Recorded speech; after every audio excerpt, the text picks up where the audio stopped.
நடுநாகமத்தின் புஸ்தகம் 7ஆம் அதிகாரம் 14வது வசனம். என் நாமம் தரிக்கப்பட்ட என் ஜனங்கள் தங்களை தாழ்த்தி ஜெபம் பண்ணி என் முகத்தை தேடி தங்கள் பொல்லாத வழிகளை விட்டு திரும்பினால் அப்பொழுது பரலோகத்தில் இருக்கிற நான் கேட்டு அவர்கள் பாவத்தை மன்னித்து அவர்கள் தேசத்துக்கு க்ஷேமத்தை கொடுப்பேன். பொதுவா நாம தேசத்துக்காக ஜெபிக்கிறோம்.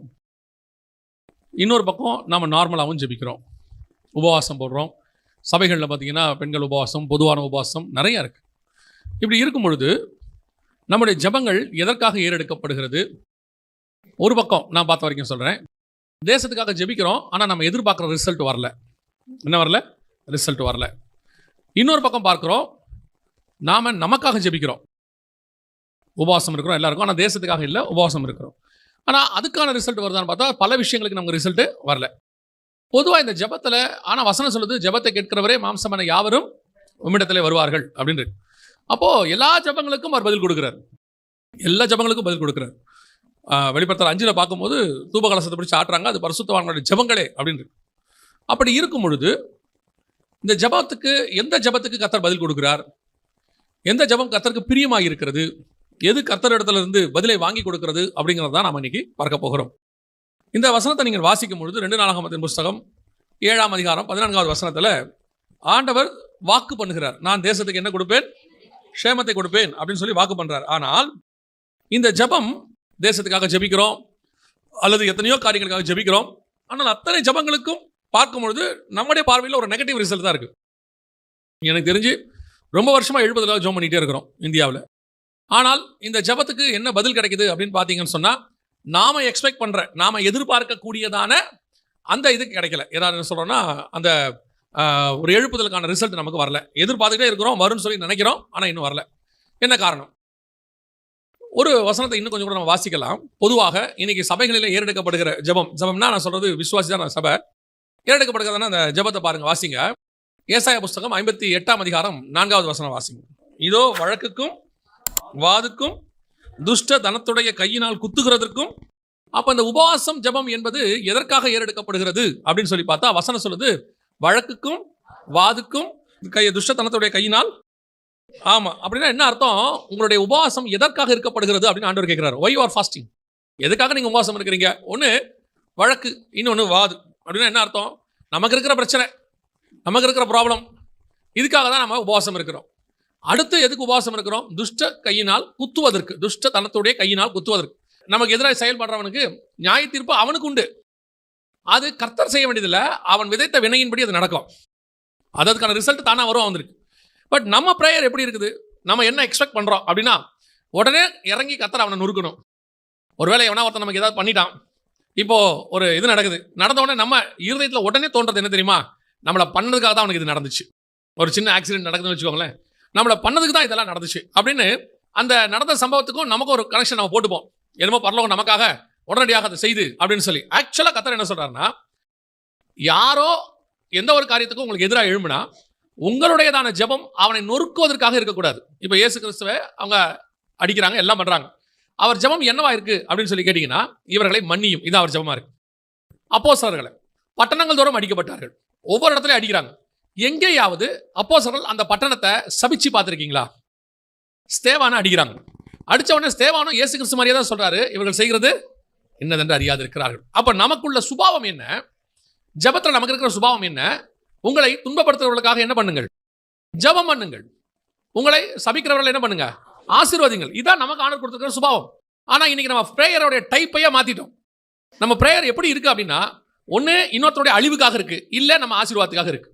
ரெண்டுல ஏதாவது ஒன்று இருக்கு.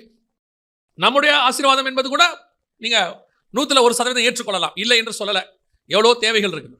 ஆனால் இன்னொன்று, அடுத்தவனுடைய அழிவுக்காக, அடுத்தவனுடைய காரியத்துக்காக நம்ம ஜெபிக்கிற ஜெபம் இருக்குல்ல, அது கர்த்தருக்கு என்ன செய்யலையாமா? பிடிக்கலையாமா?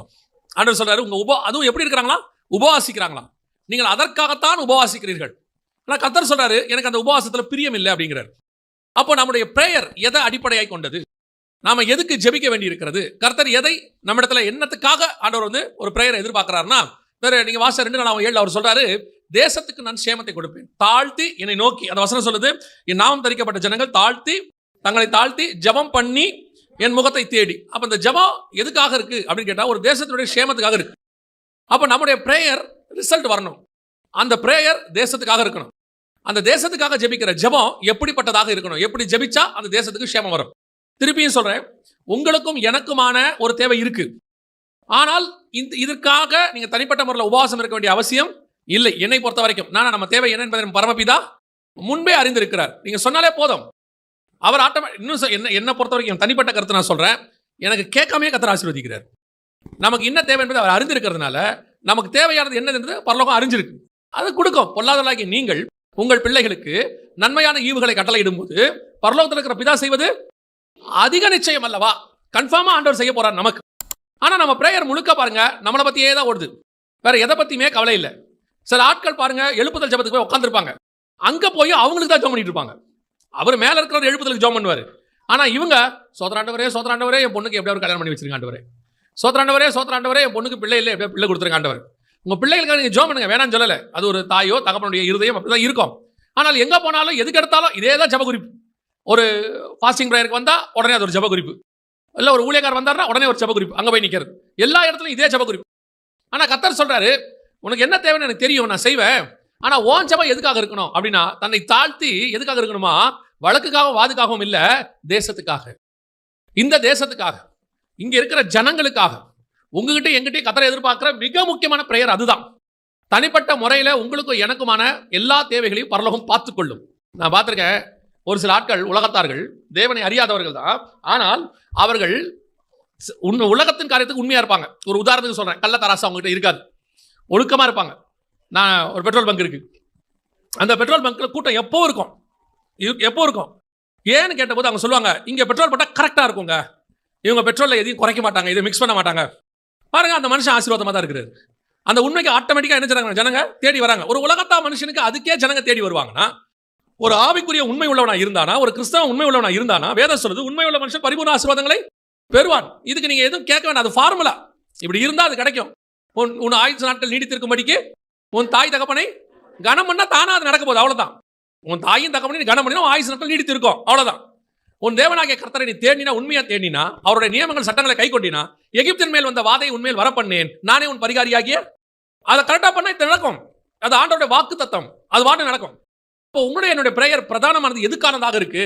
நமக்காகவே ஜெபம் பண்ணிட்டு இருக்கோம். தனிப்பட்ட முறையில் என் ஆவிக்குரிய வாழ்க்கை ஸ்டாண்டர்ட் ஆகணும், பரிசுத்தமா இருக்கணும், வரங்கள் வேணும், ஆண்டவருக்குள்ள நல்ல, அது தனி, அது வேணா விட்டுருங்க. அது ஸ்பிரிச்சுவல், கீழானவைகள் அல்ல, மேலானவைகளை நாடுங்கள். ஆனா அந்த கீழான காரியங்களுக்கே நீங்க தேடி தேடி தேடி.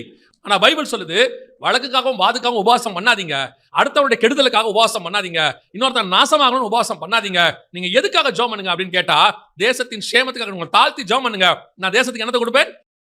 அப்போ இந்த தேசத்தினுடைய எழுப்புதல், இந்த தேசத்தினுடைய மக்களுடைய ரட்சிப்பு, இந்த நாடை கர்த்தர் அறிகிற அறிவுல வரணும் அப்படின்னு உங்களுக்கு ஒரு வாஞ்சை இருந்தால், உங்கள் ஜெபம் நான் ஒரு சில காரியங்களை வேதத்தில் சொல்றேன், இதன் அடிப்படையில் இருக்கணும். இதன் அடிப்படையில் இருந்தால் நீங்கள் எதிர்பார்க்காத அல்லது எதிர்பார்த்ததை விட அதிகமான ரிசல்ட்டை, அதுக்கான பதிலை கர்த்தர் கொடுப்பதற்கு வல்லமை உள்ளவராக இருக்கிறார். அல்லேலூயா. இப்ப நல்லா கவனிங்க, ஒரு மிகப்பெரியதான பேரழிவு யார் காலத்துல வருது அப்படின்னு கேட்டீங்கன்னா, எஸ்தர் காலத்துல வருது. நம்ம எல்லாருக்கும் தெரியும், ஆமானுங்கிறவன் என்ன செய்யறான், எல்லாரையும் ஒரே நாள்ல க்ளோஸ் பண்ண சொல்லி தாக்கீது எழுதி ராஜா கிட்ட இருந்து தந்திரமா வாங்கி அனுப்பிட்டான்.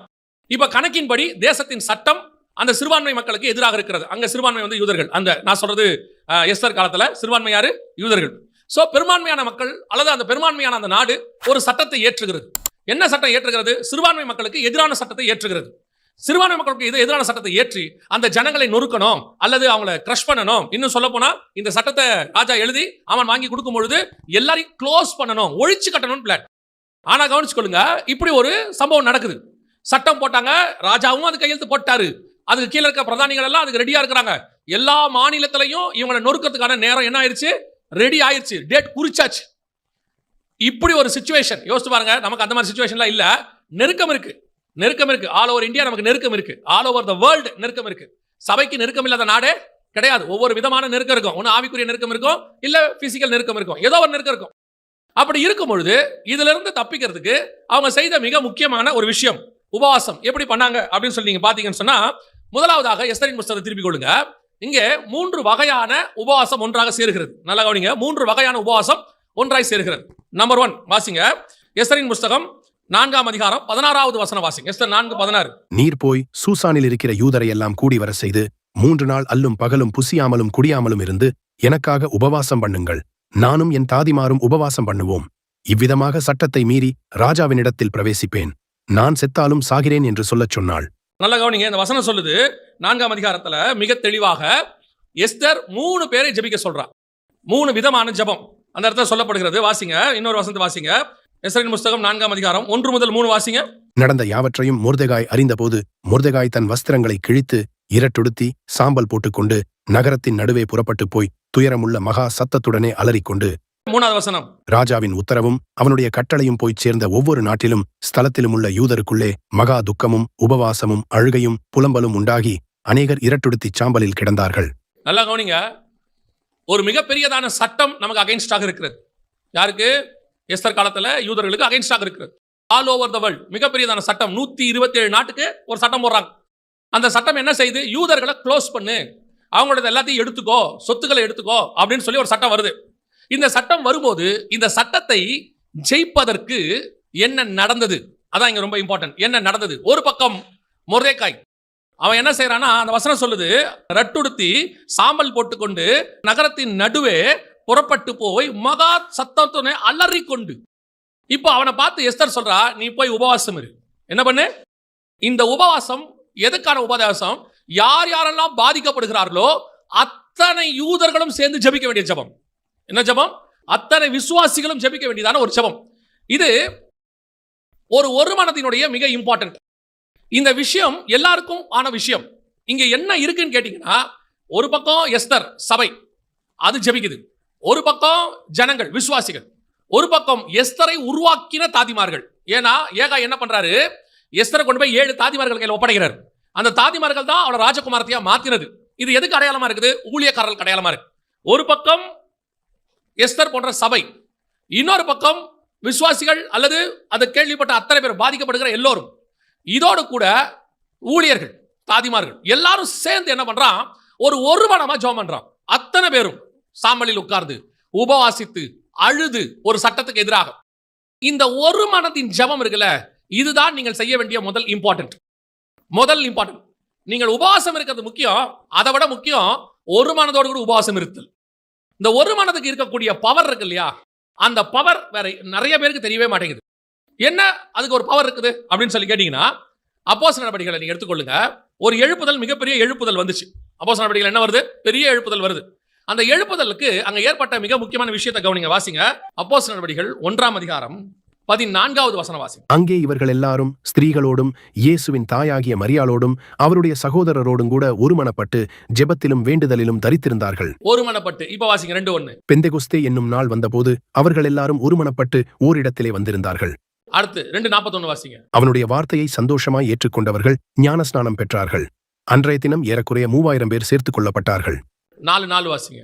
வசனத்தை கேட்டவர்களில் அநேகர் விசுவாசித்தார்கள். அவர்கள் தொகை ஏறக்குறைய 5000 இருந்தது. ரெண்டே மீட்டிங், ஒரு மீட்டிங் 5000, ஒரு மீட்டிங் 3000. மிகப்பெரியதான ரிவைவல், மிகப்பெரியதான எழுப்புதல், இவ்வளவு நடக்குது. இதுக்கு பேஸ் என்ன தெரியுமா? நீங்க 1ஆம் அதிகாரம் 14வது வசனத்துல வாசிச்ச ஒருமித்து, 2ஆம் அதிகாரம் 1ஆம் வசனத்துல வாசிச்ச ஒரு மனம். அடுத்து வாசிங்க 2ஆம் அதிகாரம் 44 வாசிங்க. விசுவாசிகள் எல்லாரும் ஒருமித்திருந்து சகலத்தையும் பொதுவாய் வைத்து அனுபவித்தார்கள். அடுத்து என்ன இருந்தது? ஒருமித்து. அடுத்து 46 வாசிங்க. அவர்கள் ஒருமனப்பட்டவர்களாய் தேவாலயத்திலே அனுதினமும் தரித்திருந்து வீடுகள் தோறும் அப்பம் பிட்டு மகிழ்ச்சியோடும் கபடமில்லாத இருதயத்தோடும் போஜனம் பண்ணி. அடுத்து ஒரு மனம். அடுத்து வாசிங்க 4ஆம் அதிகாரம் 24. அவர்கள் அதை கேட்டு ஒருமனப்பட்டு தேவனை நோக்கி சத்தமிட்டு. அப்ப யோசிச்சு பாருங்க, இந்த 4 அதிகாரத்துல மட்டும் எத்தனை தடவை ஒருமித்து, ஒரு மனம், ஒரு மனம், ஒரு மிடம், ஒரு இடத்தில் இப்படி வந்துட்டே இருக்கு பாருங்க. அப்போ ஒரு 5000 பேர் ரட்சிக்கப்படுறான், ஒரு 3000 பேர் ரட்சிக்கப்படுறான். ஒரு மிகப்பெரியதான ரிவைவல் ஏற்படுது, மிகப்பெரிய ரிவைவல். அந்த ரிவைவலுக்கான அஸ்திவாரம் எது அப்படின்னு கேட்டா, 120 பேர் இருந்தது முக்கியம் இல்ல, 120 பேர் ஒருமனப்பட்டு இருந்தது. சாலமன் மண்டபத்தில் கூடினது முக்கியம் இல்ல, சாலமன் மண்டபத்தில் ஒருமித்து இருந்தார்கள். அந்த ஒன்னஸ் இஸ் வெரி இம்பார்ட்டன்ட், மிக முக்கியமாய் காணப்படுகிறது. இன்னைக்கு இருக்கா? விசுவாசிகளுக்குள்ள முதல்ல ஒரு சர்ச்சுக்குள்ள விசுவாசிகளுக்குள்ள ஒரு மனம் இருக்குதா? ஒரே சர்ச்சுக்குள்ள அந்த தாட் ஒன்னஸ். ஒன்னஸ்னா என்ன தெரியுமா? நல்லா புரிஞ்சுக்கொள்ளுங்க. ஒரு மனம்னா என்ன நான் உங்களுக்கு சொல்றேன். இப்ப இந்த ராணுவத்திலாம் கேள்விப்பட்டிருப்பீங்க இல்லையா? ராணுவத்தில் சண்டை போடுறாங்கல்ல, கேள்விப்பட்டிருப்பீங்க. எத்தனை படை இருக்கு உங்களுக்கு தெரிஞ்சு? ராணுவத்தில் பொதுவா எத்தனை படை இருக்கு? முப்படை இருக்கு இல்லையா? முப்படை இருக்கு. என்னென்ன படை இருக்கு? காலார் படை, கப்பல் படை, விமானப்படை. இப்ப யோசிச்சு பாருங்க, இவன் லேண்ட்ல ஓடுறான், அவன் தண்ணியில ஓடுறான், அவன் ஆகாயத்துல பறக்கிறான். அவன் ஸ்பீடு வேற, இவன் ஸ்பீடு வேற, இவன் ஸ்பீடு வேற. புரியுதா உங்களுக்கு? அடுத்து அவன் பூமியை பார்க்கற நிலைமை வேற. இவன் தண்ணில இருந்து பூமியை பார்க்கறான், இவன் பூமியில இருந்து பூமியை பார்க்கறான். இவங்கிட்ட இருக்கிற ஆயுதங்கள் அவங்கிட்ட இருக்கிற ஆயுதங்கள் அவங்கிட்ட இருக்கிற ஆயுதங்கள் வித்தியாசமானது. ஆனால் இவங்க அத்தனை பேரும் வெவ்வேறு நிலை, வெவ்வேறு இது. மேல கிளைமேட் வேற, தண்ணியில கிளைமேட் வேற, லேண்ட்ல கிளைமேட் வேற. இத்தனை இடத்துல இருந்து எத்தனை பேர் யோசிச்சு பாருங்க. அங்க மேல இருந்து கிட்டத்தட்ட 100கணக்கான விமானம் பறக்குது. ஒவ்வொன்றிலும் 2 பேர்னா கூட ஒரு 50ல இருந்து 100 பேர் இருக்கான். இங்க கப்பல்ல இத்தனை பேர் இருக்கான், இங்க விமான தரைப்படையில ஆயிரக்கணக்கில் இருக்கான். இவ்வளவு பேரும் சேர்ந்து வெவ்வேறு விதம், வேற இடம், வேற கிளைமேட், வேற ஆயுதங்கள் அத்தனையும் இருக்கு. ஆனா இலக்கு ஒன்னாக இருக்கிறது. அத்தனை பேருக்கு என்ன இருக்குது? அந்த எதிரி நாட்டை நம்ம பிடிக்கணும், அவ்வளவுதான். இந்த ஒரு இலக்குல இருந்து சண்டை போடுறாங்கல்ல, அதுவும் இன்னும் பெரிய விஷயம் என்ன தெரியுமா? கப்பல்காரன் அப்படியே கரையில நின்றுகிட்டே இருப்பான், மேல இருந்து இவன் குண்டு போடுவான், இவன் கிளியர் பண்ண தரப்பட என்ன செய்யும்? உள்ள போயிட்டே இருக்கும். எப்படி ஒரு பிளான் பண்ணி பண்றாங்க பாருங்களேன். இதுக்கு பேர் தான் ஒரு மனம். அவன் வேற இடத்துல இருக்கான், இவன் வேற இடத்துல இருக்கான், இவன் வேற இடத்துல இருக்கான். கம்யூனிகேஷன் ஒன்னா இருக்குது. அவர்கள் ஒன்றாக ஒரு ஸ்தலத்தை பிடிக்க போராடுகிறார்கள். இந்த ஒன்னஸ் தான் உங்களுக்கு எனக்கும் வேணும். இன்னைக்கு நாம ஒரு சபைக்குள்ள உட்கார்ந்து இருக்கிறோம். ஒன்னஸ் இருக்குதா? முதல்ல உங்களுக்குள்ள ஒரு ஒருமனம் வந்தாதான் உங்க ஏரியாக்குள்ள இருக்கிற சர்ச்சுக்குள்ள ஒருமனம் வரும். உங்க ஏரியாக்குள்ள இருக்கிற சர்ச்சில் ஒருமனம் வந்தாதான் உங்க மாவட்டத்துக்கு வரும். உங்க மாவட்டத்துக்கு வந்தாதான் தமிழ்நாடு முழுக்க வரும். எல்லா மாவட்டமும் இப்படி மாறி ஒரு தமிழ்நாடு ஒரு நிலையில நிக்கணும். இப்ப என்ன இருக்கு? 127 நாட்டில் இருக்கிற யூதனும் ஒன்னா ஜெபம் பண்றான், உபவாசம் இருக்கிறான். ஏன் கர்த்தர் மிகப்பெரிய ரட்சிப்பை கட்டளை இட்டார்? ஏன் அந்த சட்டம் ஒரே நாள்ல மாறுது, தலைகீழா மாறுது? அதுக்கு வேற ஒரு விஷயமும் இருக்கு. ஆனா இது ஒரு பாயிண்ட். அந்த ஒன்னஸான ஜெபம் இன்னைக்கு சபைகிட்ட இல்ல. சபையோடைய ஜெபம் எதுக்காக இருக்குது? வழக்குக்காக இருக்குது, வாதுக்காக இருக்குது, துஷ்டத்தனத்துக்காக இருக்குது. நமக்காக இருக்குது, நம்ம ஆசீர்வாதத்துக்கு இருக்குது, குடும்ப ஆசீர்வாதம், நம்ம பிள்ளைகள் ஆசீர்வாதம். இதுக்காக மட்டுமே நாம ஜெபிச்சுக்கிட்டு இருக்கிறோமே ஒழிய, இது நான் வேணான்னு சொல்லல, இதுக்காக மட்டுமே ஜெபிச்சுட்டு இருக்கமே ஒழிய, இந்த தேசத்தை பத்தினதான ஒரு பாரம் யாருக்கு இல்ல? மொர்தெகாய்க்கு என்ன பிரச்சனை? நல்ல வாசல்ல இருக்கிறான். அவன் வளர்த்த பொண்ணு எங்க இருக்குது? ராஜகுமாரத்தியா இருக்குது. அது என்ன பண்ணுது? தட்டுல நல்ல சாப்பாடு வச்சு அனுப்புது. சூப்பரா சாப்பிடுங்க அப்படின்னு அனுப்புது. கேட்டா எஸ்தட்ட கேட்டா நல்ல வேலை ஒன்று வாங்கி கொடுத்துரும் அரசாங்கத்தில். அவன் ஆல்ரெடி அரசாங்கம் தான் இருக்கிறான், நல்லா பண்ணி விட்டுறான். மொர்தெகாய் நான் உண்டு, ஏன் வேலை உண்டு, 127 நாட்டில் நடக்க போகுது, ஆனா அரண்மனையில் இருக்க நமக்கு ஒன்றும் நடக்காது, பார்த்துக்கலாம் அப்படின்னு ஒரு எண்ணம் அவனுக்கு வரல. இன்னைக்கு இந்த எண்ணம் தான் நமக்குள்ள இருக்குது. உத்தரப்பிரதேச பிரச்சனை வந்தா நமக்கு என்ன, பீகார்ல வந்தா நமக்கு என்ன, ஒரிசால வந்தா நம்ம என்ன, தமிழ்நாடு நல்லா இருக்குது, இதான் நம்ம தாட். இந்த தாட் இருக்கிற வரைக்கும் எழுப்புதல் என்பது வரவே வராது. எழுப்புதல் வரவே வராது. 127 நாட்டில் பிரச்சனை, எனக்கு பிரச்சனை இல்ல, ஆனா 127 நாட்டில் பிரச்சனை இருக்குது. அவனுக்கு ஒரு பிரச்சனை வந்தா அது என்னுடைய பிரச்சனை. ஏன்னா அவனும் என் இயேசுவின் ரத்தத்தாலே மீட்கப்பட்டவன், அவனும் என்னுடைய சக சகோதரன். உனக்கு எப்ப அவன் மேல பாரம் வராம உன்னுடைய அந்த இப்ப இருக்கக்கூடியதான இந்த வட்டம் உனக்கு பிரச்சனை இல்லாம இருக்குது, நீ சந்தோஷமா இருக்கிறியோ, உன்னாலதான் எழுப்புதல் வரலங்கிற. நான் உன்னாலதான் எழுப்புதல் வரல. காரணம் என்ன? நமக்கு அதை பத்தின பாரம் கொஞ்சம் கூட இல்ல. சிங்கக்கபிகளை எந்த சபை போதோ அந்த சபை சிங்கக்கபிலிருந்து வெளியே வரும். சபை ஒளிந்ததாகவோ சபையை அழித்ததாகவோ சரித்திரமே கிடையாது. எல்லா இடத்தையும், ஏன் கம்யூனிஸ்ட் நாடுகளில் கூட சபை இன்னும் இருக்கு. பாதாளத்தின் வாசல்கள் என்ன செய்யாது? மேற்கொள்ளாது. ஆனால் நீயும் உன் தகப்பன் வீட்டாரும் அழிவீர்கள். ஒரு நாள் இந்த பிரச்சனை இங்க வருவதற்கும் வாய்ப்பு இருக்குது. இப்பவே நீ ஜெபிச்சிட்டினா நல்லது, இப்பவே நீ உபவாசம் இருந்துட்டினா நல்லது. இன்னைக்கு இங்க அந்த பாரம் இல்ல. சபை என்ன நினைச்சிட்டு இருக்குது? நம்ம சேஃப், இங்கெல்லாம் ஒண்ணு வராதுங்க. நல்லா புரிஞ்சுக்கோங்க. இந்த சேஃபா இருக்கிறோம் நினைச்சிட்டு இருக்கோம்ல, இதுதான் உன்னுடைய பிரச்சனையே. இதுதான் என்னது உன் பிரச்சனையே. உன்னை தெரியாமலேயே உன் அரண்மனைக்குள்ள ஆமான் இருக்கிறான். யார் இருக்கிறான் உள்ள? யார் இருக்கிறது? உனக்கு தெரியாமையே உன் அரண்மனைக்குள்ள ஆமான் இருக்கிறான், உள்ள நுழைஞ்சிட்டான். உன் பிரச்சனை உள்ளேயும் இருக்கு. ஆனா நீ நினைச்சிட்டு இருக்கிற நான் ராஜகுமாரத்தி, நாங்க இங்க பிரச்சனை இல்லாம இருக்கிறோம், நாங்க இங்க உபத்திரம் இல்லாம இருக்கிறோம் அப்படின்னு சொல்லி ஒரு நாள் உனக்கும் வரும். அதுக்கு வராம இருக்கணும் நீ நினைச்சினா இப்பவே ரட்டுடுத்தி சாம்பல்ல உட்கார வேண்டிய இடத்துக்கு நீ வந்துட்ட. இப்பவே நீ ஜெபிக்க வேண்டிய இடத்துக்கு வந்தாச்சு.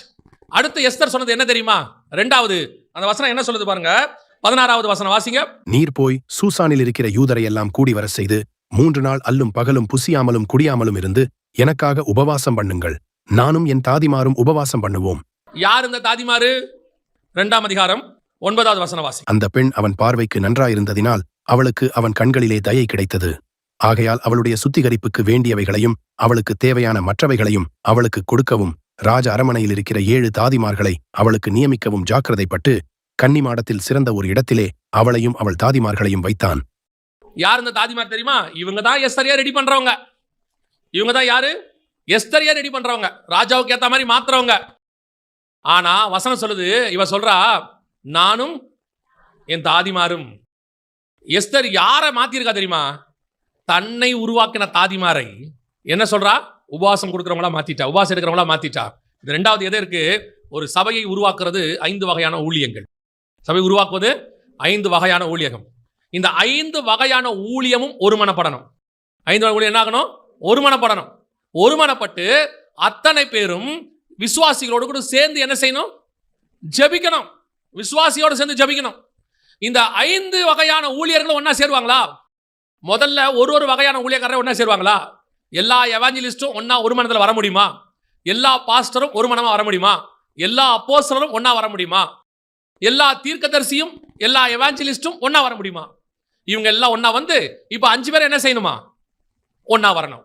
இந்த 5 வகையான ஊழியமும் அதுல உள்ள எல்லா ஊழியர்களும் ஒருமனப்பட்டு வந்தா கர்த்தர் கண்டிப்பா தேசத்துக்கு சேமத்தை கட்டளையிடுவார். அல்லேலூயா.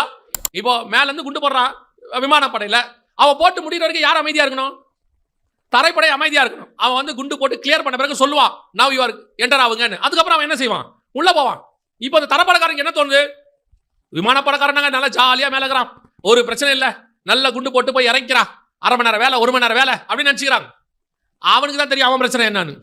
அவன் ஆகாயத்தில் இருக்கிறான். இவன் நினைப்பான் இவன் செத்தாலாவது வீட்டுக்கு பாடி போகும், நம்ம செத்தா பாடி விட போகாது, தூள் தூளாய் காணாம போயிடும். அவனுக்கு ஒரு ரிஸ்க் இருக்கு.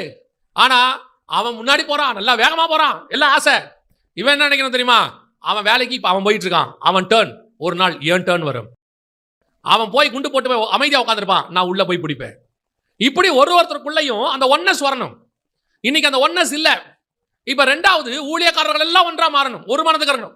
உங்ககிட்ட இருந்து ஜப சத்தம் வருது, துயரம் உள்ள சத்தம் வருதா? உண்மையிலே உங்க இருதயத்தின் ஆழத்துல ஒரு பாரம் இருக்குதா? உண்மையிலே உங்களுக்குள்ள ஒரு அழுக இருக்குதா? ஐயோ இப்படி நடக்குதே, இந்த மாதிரி எல்லாம் அநியாயம் நடக்குதே, சட்டம் இப்படி எதிராக இருக்குதே, இப்படி எஸ்தர் காலத்துல சட்டத்தை இப்படி போட்டிருக்கிறாங்களே, அவங்க கோர்ட்டை பிடிச்சிட்டாங்க, ராஜாவை பிடிச்சிட்டாங்க, ராஜதானிகளை பிடிச்சிட்டாங்க, எல்லா கவர்மெண்ட்டையும் பிடிச்சிட்டாங்க. எஸ்தர் காலத்துல நான் சொல்றேன், எல்லாத்தையும் பிடிச்சிட்டாங்க. இப்ப தப்பிக்கிறதுக்கு வழியே இல்ல, மாறவே மாறாது. எல்லாரும் என்ன சொல்றான்? டோட்டல் அவுட்டுங்க. இனிமேட்டு இவங்க எல்லா இடத்துலயும் வந்து உட்காந்துட்டாங்க, இவங்களை ஒண்ணுமே பண்ண முடியாது. 127 நாட்டுக்கு ஆள் அனுப்பியாச்சுங்க, அவங்க டோட்டலா பிடிச்சிட்டாங்க. ஆண்டவர் சொல்றாரு, அவன் டோட்டலா பிடிக்கட்டும், எல்லா இடத்துல வந்து உட்காரட்டும், அவன் ஆட்கள் எல்லாம் பயங்கரமான பொசிஷன்ல இருக்கட்டும். ஆனால் நீ மட்டும் உண்மையா ஜெபம் பண்ணினா ஒரு நாள் ராத்திரியில அதை நான் மாத்துவதற்கு வல்லமை உள்ள தேவனாய் இருக்கிறேன். காட் அப்படிதான் இருக்கிறாரு. யோசிச்சு பாருங்க, ஒரு ராஜாவுடைய காலத்துல, எலிசாவுடைய காலத்துல ஒரு சீரியர் பாளையம் இறங்கிட்டாங்க, தேசம் முழுக்க பொருளாதார வீழ்ச்சி மொத்தம் நடக்குது. அன்னைக்கு எலிசா சொல்றாரு, நாளைக்கு இந்நேரம் பொருளாதாரம் மாறிடுங்கிறாரு, எல்லாம் சேஞ்ச் ஆயிடுங்கிறாரு. ஒரு நாள் நைட்ல எப்படிங்க மாறும்? மாறும். நீ ஜெபம் பண்ணு, சொன்னது தேவ மனுஷன் கர்த்தர் சொல்லி இருக்கிறாரு, மாறும். ஒரே நாள் ராத்திரியில பொருளாதாரத்தை மாற்றுவதற்கு கர்த்தர் வல்லமை உள்ள தேவனாய் இருந்தார். ஒரு நாள் ராத்திரியில பொருளாதாரத்தை கர்த்தர் மாற்றுவார். மாத்த வர மாட்டாரா? ஒரு நாள் ராத்திரியில இஸ்ரவேலுங்கிற ஜனத்தை கர்த்தர் விடுதலை ஆக்குவார். ஆக்க வர மாட்டாரா? தேவன் நினைத்தால் ஒரு நாள் ராத்திரியில எப்பேற்பட்ட காரியங்களும் செய்ய வல்லமை உள்ளவராய் இருக்கிறார். கர்த்தர் எதிர்பார்க்கிறது என்ன தெரியுமா? உங்ககிட்ட எங்கிட்டையும் உண்மை தன்மை. இன்னைக்கு அந்த ஜெபம் இல்ல, இதயத்தை ஊத்தி ஜெபிக்கிற ஜெபம் இல்ல. கர்த்தர் எக்ஸ்பெக்ட் பண்றது ஊழியக்காரங்கிட்ட. 2வது கடைசியாய் நான் சொல்லி முடிக்க விரும்புகிறேன். கடைசியாய் 4ஆம் அதிகாரம் 16வது வசனம் வாசி. நீர் போய் சூசானில் இருக்கிற யூதரை எல்லாம் கூடி வர செய்து 3 நாள் அல்லும் பகலும் புசியாமலும் குடியாமலும் இருந்து எனக்காக உபவாசம் பண்ணுங்கள், நானும் என் தாதிமாரும் உபவாசம் பண்ணுவோம். இவ்விதமாக சட்டத்தை மீறி ராஜாவினிடத்தில் பிரவேசிப்பேன், நான் செத்தாலும் சாகிறேன் என்று சொல்லச் சொன்னாள். எஸ்தர் பண்ற அடுத்த வேலை தான் ரொம்ப இம்பார்ட்டன்ட். இதோட அர்த்தம் என்ன தெரியுமா? சட்டத்தை மீறினா நீங்க உடனே என்ன நினைக்காதீங்க, ஓ நம்ம சட்டத்தை மீறலாமா, அதல்ல. இது அங்க சொல்றது அந்த சட்டத்தை மீறி இல்ல. இது என்ன சட்டத்தை மீறி அப்படின்னு கேட்டீங்கன்னா, கவனிங்க, இப்ப ராஜாவை யாரும் அனுமதி இல்லாம என்ன செய்யக்கூடாது? பார்க்க போக கூடாது. அவங்க என்ன சொல்றாங்க? சொல்லாம கொள்ளாம போனா, கூப்பிடாம போய் அங்க நின்னா, புருஷனோ ஸ்திரீயோ ஆணோ பெண்ணோ போய் நின்னா கொல்லப்படுவதற்கு என்ன இருக்குது? வாய்ப்பு இருக்குது. ராஜா செங்கோல் நீட்டா ஓகே, இல்லைன்னா க்ளோஸ் பண்ணிடுவான். ஒரே ஒரு அம்பு எழுதிடுவான், ராஜா உங்களை கொல்ல வந்தாங்கன்ட்டு ஒரு அம்பு எழுதிடுவான். ஸோ ராஜா கோர்ட்களை நீட்டினா தான் உண்டு, இல்ல ஆல் க்ளோஸ். இதைத்தான் எஸ்தர் சொல்றாங்க, சட்டத்தை மீறி. அவரோட அர்த்தம் என்னன்னா, சட்டத்தை மீறுதுன்னா என்ன அர்த்தம்னா, நான் சட்டத்தை மீறி ஒரு விஷயத்தை செய்ய போறேன் அப்படி இல்லை. ஆண்டவர் சொல்றாரு, எல்லா துறைத்தனங்களுக்கும் என்ன செய்யுங்க? கீழ்ப்படிந்திருங்க. ஆனால் இங்க என்ன சொல்லப்படுது? சட்டத்தை மீறிங்கிற வார்த்தைக்கு என்ன அர்த்தம்னா, என் உயிர் போனாலும் பரவாயில்லை, அவ்வளவுதான். அதான் சொல்ல வராங்க. ராஜா கூப்பிட்டு போனேன்னா நான் உயிரோட இருப்பேன், இல்லைன்னா நான் செத்து போயிடுவேன். ஏன்னா அது அப்படி நான் போய் சாகிறதுக்குன்னா நான் போறேன்னா சட்டத்தை மீறதுக்கு ஆகும். அவரோட அர்த்தம் என்ன? செத்தாலும் சாகிறேன். இப்ப அடுத்து யார் வேணும் தெரியுமா எழுப்புதலுக்கு? முதலாவது ஒன்னசோட ஜெபிக்கிற விசுவாசி வேணும். 2வது ஒன்னசோட ஜெபிக்கிற ஊழியக்காரங்க வேணும். கடைசியா யார் வேணும் தெரியுமா? கர்த்தருக்காக ஜீவனை கொடுக்கிற ரத்த சாட்சிகள் வேணும். கடைசி காலத்துல இது வேணும். யோசிச்சு பாருங்க, அன்னைக்கு உள்ளவங்க கிறிஸ்துவுக்காக கட்டப்பட மாத்திரமல்ல, என்ன சொன்னா பவுல்? எருசலேமிலே கட்டப்பட மாத்திரமல்ல, மரிக்கவும் தயாராக இருக்கிறேன். இப்போ இவங்க பவுல்கிட்ட என்ன சொல்றாங்க தெரியுமா? அப்படி பேசக்கூடாது பவுல், மோட்டிவேஷனோட பேசணும் பவுல். நீங்க பேசுறது எப்படி இருக்கணும் பவுல்? பாசிட்டிவா இருக்கணும் பவுல். நெகட்டிவா பேசுறீங்க பவுல், செத்தால சாகறேன்னு அப்படி சொல்லாதீங்க. எப்படி சொல்லுங்க? நான் போய் எருசலேமை ஆளுகை செய்வேன், எருசலேமுக்கு நடுவில் ஒரு பெரிய வீடு வாங்குவேன், எருசலேமிலேயே பெரிய சர்ச் கட்டுவேன், எருசலேமில் 20,000 விசுவாசிகளை கொண்டு வருவேன். பாசிட்டிவா பேசுங்க பவுல். அவன் சொல்றான் செத்தாலும் சாகறேன்னு. இன்னைக்கு ஆண்டவருக்காக கொடுக்கவோ மறிக்கவோ ஜனங்கள் தயாராக இல்லை. கவனிச்சு கொள்ளுங்க. யாரை கர்த்தர் பயன்படுத்த விரும்புகிறார் தெரியுமா? கர்த்தருக்காக வாழ மட்டுமல்ல, கர்த்தருக்காக சாகவும் தயாரா இருக்கிறவனை தான் கர்த்தர் எடுத்து பயன்படுத்த முடியும். எனக்கு வாழ்ந்திருக்கவும் தெரியும், தாழ்ந்திருக்கவும் தெரியும். நீ சாகணுங்கிறது அர்த்தம் இல்ல, சாகிறதுக்கு ரெடியாக இருக்கணும். இந்த வசனம் பாருங்க, எனக்கு ரொம்ப ஆச்சரியமா இருந்துச்சு. அப்போஸ்தலர் 5ஆம் அதிகாரம் 41வது வசன வாசி. அவருடைய நாமத்திற்காக தாங்கள் அவமானம் அடைவதற்கு பாத்திரராக எண்ணப்பட்டபடியால் சந்தோஷமாய் ஆலோசனை சங்கத்தை விட்டு புறப்பட்டு போய் அவன் இன்னைக்கு என்ன பண்ணானோ அதை விட அதிகமா பண்ணானாமா. என்ன சொல்றான்? அதிகமா பண்ணான். சட்டம் என்ன சொல்லுச்சு தெரியுமா அவங்கள? அதுக்கு முந்தின வசனம் வாசிங்க 40. அப்பொழுது அவர்கள் அவனுடைய யோசனைக்கு உடன்பட்டு அப்போஸ்தலரை வரவழைத்து அடித்து இயேசுவின் நாமத்தை குறித்து பேசக்கூடாதென்று கட்டளையிட்டு அவர்களை விடுதலையாக்கினார்கள். ரிலீஸ் பண்றவனுக்கு அடிதான். ரிலீஸ் பண்றதுக்கு அவனுக்கு சட்டம் என்ன? ரிலீஸ். ஆனா என்ன கட்டளை தெரியுமா? என்ன செய்யக்கூடாது? இயேசுவின் நாமத்தை குறித்து, கடைசி வசனம், தினந்தோறும் தேவாலயத்திலும் வீடுகளிலும் இடைவிடாமல் உபதேசம் பண்ணி இயேசுவே கிறிஸ்து என்று அவன் சொல்றான். நீ என்னடா சொல்றது, நான் என்னடா கேட்கறது? நீ என்ன பண்ண போற? உன்னை அடிப்பேன், அடிச்சுக்கோ. நான் சொல்லுவேன். அடிக்கிறவனுக்கு கை வலிக்கும், சொல்றவனுக்கு வாய் வலிக்காது. அடிக்கிறவனுக்கு என்ன செய்யும்? கை வலிக்கும். ஒன்று மட்டும் நல்லா தெரிஞ்சுக்கொள்ளுங்களேன். அடி வாங்குறோன்னு வச்சுக்கோங்களேன், நமக்கு வலிக்கும், எல்லாம் செய்யும். ஆனால் நம்ம ஒருத்தர் அடிக்கிறான்ல, அவன் ரசிக்கப்பட்டுருவான். நம்ம மேலே கையை வச்சுட்டான்னு வச்சுக்கோங்களேன், அவன் என்ன ஆயிடுவான்? ரட்சிக்கப்பட்டுருவான். ரெண்டாவது, ஒருவேளை கொன்னுட்டானா இன்னும் சந்தோஷம், பரலோகத்துக்கு போயிடலாம். கடைசி நீங்கள் எங்கே போகிறீங்க? சீக்கிரம் போகிறோம். ஆக்சுவலாக இந்த பிரச்சனை யாருக்கு தெரியுமா? பிசாசுக்கு. பிசாசுக்கு இப்போ என்ன பிரச்சனைனா, யாரையாவது வச்சு அடிச்சானா அவனை ஆண்டவர் ரட்சித்துறாரு. சரி, இந்த பையனுள்ள கொன்னுலான்னு பார்த்தா இந்த பையன் பரலோகத்துக்கு போயிடறான். இப்போ அவனுக்கு நம்ம பரலோகமும் போகக்கூடாது, இவன் ரட்சிக்கவும் கூடாது. என்ன பண்ணுறதுன்னு தெரியல. நம்ம சுவிசேஷம் சொல்ல சொல்ல கிறிஸ்துவின் ராஜ்யம் பரம்புது. ஒன்றும் செய்ய முடியாது. ஒரு ராஜா இருந்தாராம் ரோம சாம்ராஜ்யத்தில், நடந்த சம்பவம். அவருக்கு ஒரு ஆசை, என் ராஜ்யபாரம் முடியறதுக்குள்ள கிறிஸ்தவத்தை மொத்தமாக என்ன பண்ணிடணும்? ஒழிச்சு கட்டிடணும், கிறிஸ்தவமே இருக்கக்கூடாது அப்படின்ட்டு ஒரு தனி சட்டம் போட்டு அதுக்கு நாட்டில் நியமித்து எங்க கிறிஸ்தவனை பார்த்தாலும் கொள்றான்னாராம். கேள்வியே கிடையாது, கொள்றான்ட்டாராம். ஹிட்லர் கொண்டா பாருங்க 60 லட்சம் யூதர்களை, அந்த மாதிரி கொள்றான்ட்டாராம். கடைசியில் இது மாதிரி ஒரு 2-3 வருஷம் போயிருக்கு, 4-5 வருஷத்துக்கு மேலே. கடைசியில் ஒரு யுத்தம். அந்த யுத்தத்தில் ராஜா மேலே அம்பு பாஞ்சிருச்சு. பாண்டோடனே அந்த ராஜா கீழே விழுந்து சாகர் தருவில்ல, அந்த சட்டம் போட்டு அவர் ஏற்றின தளபதி கூட இருப்பார்ல, சாகும்போது கேட்டானா, ஏப்பா நான் ஒரு சட்டம் போட்டேன், இந்த கிறிஸ்தவங்களாம் அழிச்சிட்டாங்கன்னு, இப்போ கிறிஸ்தவங்களாம் அழிஞ்சிட்டாங்களா, இல்லை ஸ்டேட்டஸ் என்ன குறைஞ்சிருச்சா, என்ன ஆச்சு அப்படின்னு கேட்கும்போது அந்த தளபதி தயக்கமாக சொன்னான், ராஜா உண்மையை சொல்லணும்னா நீங்கள் சட்டம் போடுறதுக்கு முன்னாடி கிறிஸ்தவர்கள் இருந்ததை விட சட்டத்துக்கு அப்புறம் கிறிஸ்தவர்கள் அதிகமாக இருக்காங்க நாட்டில்னு சொன்னான். அந்த ராஜா சொன்னா, நான் சாகும்போது ரத்தத்தை கையில் பிடிச்சிட்டு சொன்னானா, நசரனாக இயேசுவே நீர் தான் ஜெயித்தீர், நான் தோத்து விட்டேன்னு சொன்னான். நம்ம ஆண்டவர் யுத்தமே பண்ணாம ஜெயிக்கிறவர். அடிக்க அடிக்க சபை வளரும், நொறுக்க நொறுக்க சபை வளரும். சிதறி போகிறவர்களுக்கும் சுவிசேஷத்தை பிரசங்கித்தார்கள். இப்பவும் சொல்றேன், உபத்திரவப்படுத்த தொடங்கிட்டாங்கன்னா சபை வளரப்போகுதுன்னு அர்த்தம். நம்மளை நெருக்கிறானா சபை பரம்ப போகுதுன்னு அர்த்தம். நீ அதை கண்டு பயந்துராத. சபை எப்பவுமே ஆசீர்வாதத்தை தான் தடுமாறும், உபத்திரவத்தில் உண்மையா நிற்கும். நீங்க போய் பாருங்க, படும் வேதனையில் பரம வெற்றின்னு சொல்லி ரிச்சர்ட் நுமராய புக் இருக்கு, போய் பாருங்க. மிஷனரிகள்லாம் என்ன பாடு அனுபவிச்சாங்கன்னு பாருங்க. அவருடைய விதை தான் நாம் இன்னைக்கு விருட்சங்களாக முளைச்சு நிற்கிறோம். அல்லேலூயா. அப்போ நீங்களும் நானும் இன்னைக்கு பயந்துட்டோம்னா அடுத்த ஜெனரேஷன் இருக்காது. இன்னைக்கு கிறிஸ்துவுக்காக வாழவும் சரி, சாகவும் சரி. நீங்க சாகணுன்ற அவசியம் இல்லை, அந்த மனோ திடமாவது வேணும் இல்ல, அந்த தைரியம் வேணும் இல்ல. என்னடா பண்ண போற? அடிக்க போறியா? அடிச்சுக்கோ. என்ன பண்ண போற? எங்களை கொல்ல போறியா? கொன்னுக்கோ. நீ அடிச்சினா நாங்க பரம்புவோம், கொன்னினா பரலோகத்துக்கு போயிடுவோம். எவ்வளவு பேரை கொல்லுவ நீ? கொல்ல கொல்ல ஒரு இயேசுவை கொன்னாங்க, உலகம் முழுக்க கிறிஸ்தவர்கள். ஒரே ஒரு இயேசுவை கொண்டாங்க, ஒரு பவுலை தடுத்தாங்க, உலகம் முழுக்க பைபிள். புரியுதா? ஒருத்தனை தடுத்தா மாவட்டம் முழுக்க சபை உருவாகணும். அந்த அந்த அந்த ஆவிக்குரிய அனுபவம், அந்த தைரியம் உனக்கு வேணும். இன்னைக்கு என்ன நடக்குது? நீயும் நானும் சரியில்லை, அவ்வளவுதான் இங்க விஷயமே. எதிரிகள் எல்லா காலத்திலயும் இருக்காங்க. எந்த காலத்துல? இயேசு காலத்துல இருந்து சபைக்கு எதிரிகள் இருக்கத்தான் செய்யறாங்க. ஆனா அன்னைக்கு அவர்களுக்குள்ள ஒரு ஒருமனம் இருந்தது, எழுப்புதல் வந்தது, சபை ஜெயிச்சிச்சு. இன்னைக்கு தாதிமார்களுக்குள்ள, ஊழியக்காரர்களுக்குள்ள ஒருமனம் இல்ல, விசுவாசிகள் மொர்தெகாய் யூதர்களுக்குள்ள ஒருமனம் இல்ல, கர்த்தருக்காக ஜீவனை கொடுக்கிற ஊழியர்களும் குறைஞ்சிருக்காங்க. நார்த் இந்தியா பக்கம் இருக்கிறாங்க, சவுத் இந்தியா பக்கம் குறைஞ்சிருக்காங்க. இருக்காங்க, இல்லைன்னு சொல்ல, குறைஞ்சிருக்காங்க. எனவே இப்போ ஒரு மிகப்பெரிய எழுப்புதல் ரிவைவல் தேவைப்படுது. இப்போ கடைசியில மிகப்பெரிய நெருக்கத்தின் காலம் இந்தியா முழுக்க இல்ல, உலகம் முழுக்க ஓடிட்டு இருக்கு. இப்போ இந்த கூட்டம் வேணும். இப்போ இந்த கூட்டம் வேணும். உங்க சொந்த வழக்குக்காக வாதுக்காக ஜெபிக்கிறவர்கள் வேண்டாம். அது தானாய் நடக்கும். இப்பவும் சொல்றேன், இப்ப கர்த்தருக்கு தேவை ரட்டுடுத்தி சாம்பல்ல உட்கார்ந்து கிறிஸ்துவினுடைய ராஜ்யம் வருவதற்காக, நெருக்கப்படுகிற ஜனங்கள் விடுதலைக்காக, அடிக்கப்படுகிற ஜனங்களுடையதான விடுதலைக்காக உபவாசித்து ஜெபிக்கிற ஒரு கூட்டத்தை கர்த்தர் எதிர்பார்க்கிறார். இந்த 3 கூட்டமும் ஒன்னா சேர்ந்து ஒருமனப்பட்டு ஜெபிச்சுச்சுன்னா ஒரே நாள் ராத்திரியில எந்த சட்டத்தையும் மாத்த கர்த்தர் வல்லமை உள்ள தேவனாய் இருக்கிறார். நம்ம நிறைய பேர் என்ன நினைக்கிறோம்னா, ராஜாவை மாத்தணும்னு நினைக்கிறோம். நேபுகாத் நேச்சாரை மாத்தணும், பெல்ஷாத்சாரை மாத்தணும். நான் சொல்றேன், நேபுகாத் நேச்சாரே ரட்சிக்கப்பட்டுருவான், அகாஸ்வேரு ராஜாவே ரட்சிக்கப்பட்டுருவான், மாத்திருவான். ஆண்டவர் மாத்த வல்லமை உள்ளவராய் இருக்கிறார். எந்த ராஜா உனக்கு விரோதமா சட்டம் போடுறானோ அந்த ராஜாவையே உனக்கு சாதகமாய் மாத்த கர்த்தர் வல்லமை உள்ள தேவனாக இருக்கிறார். நீ நானும் இவன் போனா போதும்னு நேபுகாத் நேச்சாரை சொல்லிட்டே இருக்கிறோம்ல, பெல்ஷாத்சாரை. நேபுகாத் நேச்சாரையும் பெல்ஷாத்சாரையும் அப்படி சொல்லாத, அவன் ரட்சிக்கப்பட்டன்னு சொல்லு. நேபுகாத் நேச்சார் தேவனாகிய கர்த்தருக்கு முன்பாக முகங்குப்புற விழுந்து பரலோகத்தின் தேவனே மெய்யான தேவன் சொன்னான்.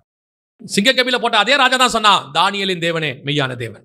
அதே மாதிரி எந்த ராஜா சட்டத்தை எதிராக போறானோ அந்த ராஜா வாயாலேயே கர்த்தர் தான் மெய்யான தேவன் சொல்ல வைக்க கர்த்தர் வல்லமையுள்ள தேவனாய் இருக்கிறார்.